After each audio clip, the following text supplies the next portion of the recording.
I recently did a video review on this guy right here, the Mono PD200W, a hybrid XLR, USB, and wireless microphone. However, the wireless was through a USB-C connection between the mic and your computer wirelessly. What I would like to know is, will I ever be able to, at an affordable price, be able to use microphones like this, the RE20 or the Shure SM7B XLR microphones, wirelessly? Well, we're going to find out, because today we're taking a look at this guy. This is the MW2 2.4 gigahertz wireless microphone system for XLR microphones.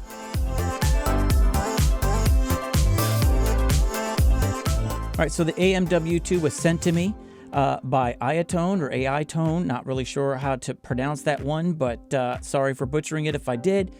They sent this over to me to review here on the channel, but as you guys know, I work by an ethics statement. Just because companies send me stuff doesn't guarantee I'll make a video. And if I decide to make a video, all the opinions expressed within my videos are mine and mine alone. They don't get to see it before you guys do. So, all right, now that we got that out of the way, let's go ahead and unbox this. Got my overhead cam set up.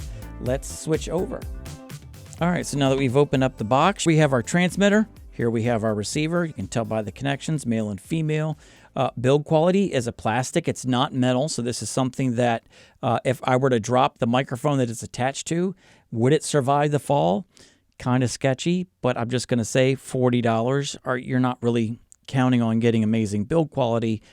Looking at the side of the transmitter, you can see we have 48-volt phantom power available for condenser microphones. We've got an on-off switch, and then, of course, we got our USB-C plug to plug it in to charge.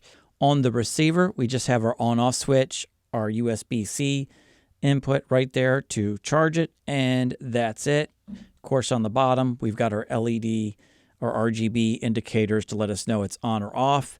Pretty simple, pretty straightforward.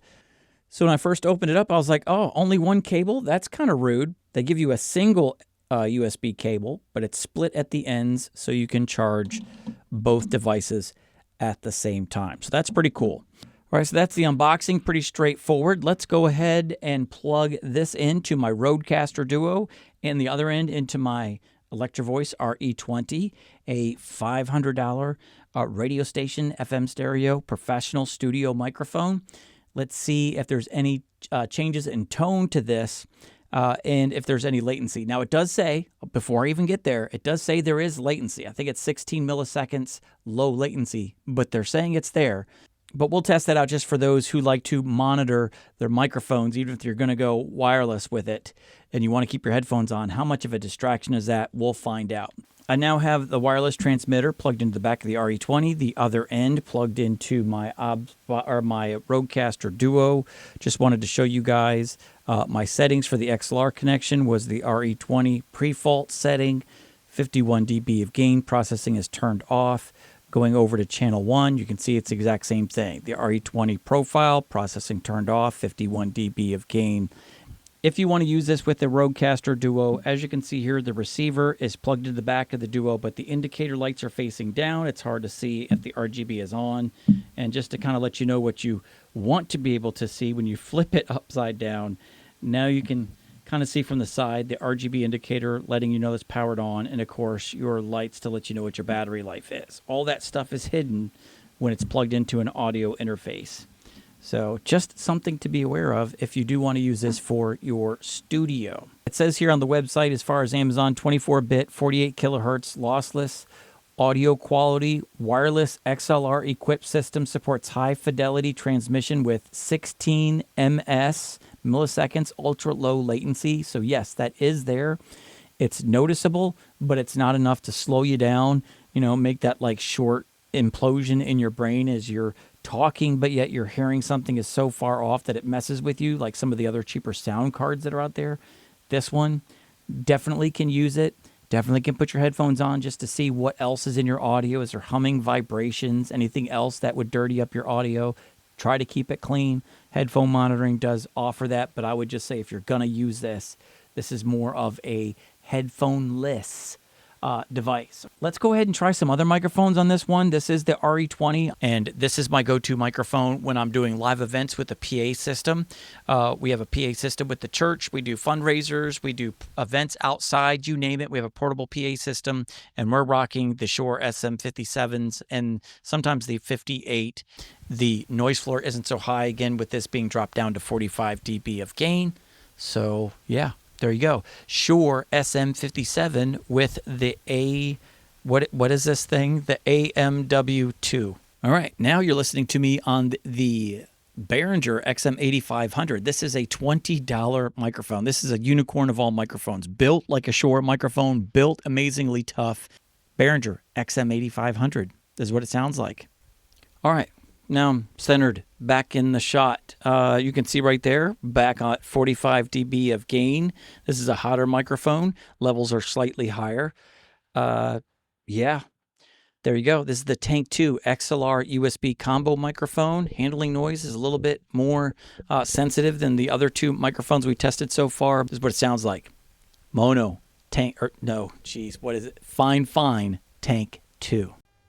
Testing 1, 2, 3, testing 1, 2, 3. This is the Lewitt LCT240 Pro hooked up to the wireless transmitter, and phantom power is turned on the transmitter, and I'm getting levels in my OBS, generic condenser profile, 25 dB of gain, and this is what the LCT240 Pro, a condenser microphone, sounds like. All right, let's land the plane on the AMW2 wireless system. I would recommend this for people that are just doing live events and you don't want that XLR cable between your microphone and a PA system or any kind of speaker system. This allows you to cut the cord and move around a little bit more freely. Things like just recently we had a fundraiser at the church where we had a PA system in the cafeteria. We're sitting at a table calling out the bingo balls, getting up, moving around, letting other people talk into the microphone, going over to the prize table to let everybody know what the prize is for the next game. I would rock and roll this thing in a heartbeat and probably will be using this for future events like that. Just because, again, I'm not having to worry about that XLR cable going around the room and around tables and people tripping on it. This cuts the cable. Nobody cares if there's a little bit of airy noise in there. I want to be heard. They need to hear me. And this is just a much safer way to handle an event without anybody getting hurt. So I love it for that. Where I wouldn't use it is for just like dead air rooms where noise floor is noticeable, studio quality. Yes, I was able to use microphones like the Shure SM7B and the RE20 in this one. But again, you heard that noise floor in there. But in case you're wondering, can you get clean audio with a little bit of processing? Just throwing this in DaVinci Resolve in a single click of AI voice isolation. This is how it was able to clean up the audio and use this, and then again, post this for YouTube content creation or content creators. If you want to be wireless and still have clean audio, this is something that was easily accessible with a single click within my editing software. But again, this is not advertised as a professional wireless system for people to use. This is just meant for hobbyists and people that are just doing it for fun. You need to be heard, and they need to hear you, and you don't want cables or cords all over the place. You want to clean up your setup. That's where this thing really shines. Cons on this one, I'm just going to say noise floor, definitely there. The other con was when I put this thing on phantom power condenser with the Lewitt LCT240 Pro, you heard that like high-pitched ringing thing. I didn't hear that the very first time I plugged it in and tested it out earlier. It showed up the third time that I plugged it in, and I've not been able to get rid of it since. So I don't know if that's something that happens with every device or something that's happening with mine. But just be mindful of that. If you want to rock a condenser microphone, I would stick to the dynamics just to clean up that audio, because it just seemed to get louder when I touched it. So it was like a grounding issue in there somewhere. The other con on it was gain. I wish there was a gain knob on here, because I really feel like you can mitigate that noise floor a little bit by turning down the gain inside the device. There's no knobs, there's no dials on there whatsoever. You're only limited to adjusting the gain on the device that it's being recorded into. So whatever that receiver and transmitter is sending out as far as that noise floor, your device, your audio interface, or whatever you're capturing your audio in is capturing that noise floor as well. So there you go. Pros and cons, my recommendations. If you just want to have some fun, cut the cable and do events around the house or at your church or at your business, corporate functions, things like that, where no one cares about a little bit of noise floor in your audio and you're able to move around the room or move around outside and not have anybody trip on cables, this is for you. Thank you for watching this episode of Level Up. My name is Mike Newman. Don't forget to join and become a channel member. Love to have you. If not, don't forget to subscribe and hit that like button and the notification bell so you don't miss out on future content when it goes up, because it is coming. Until I see you guys in the next video, my name is Mike Newman, and I'm out.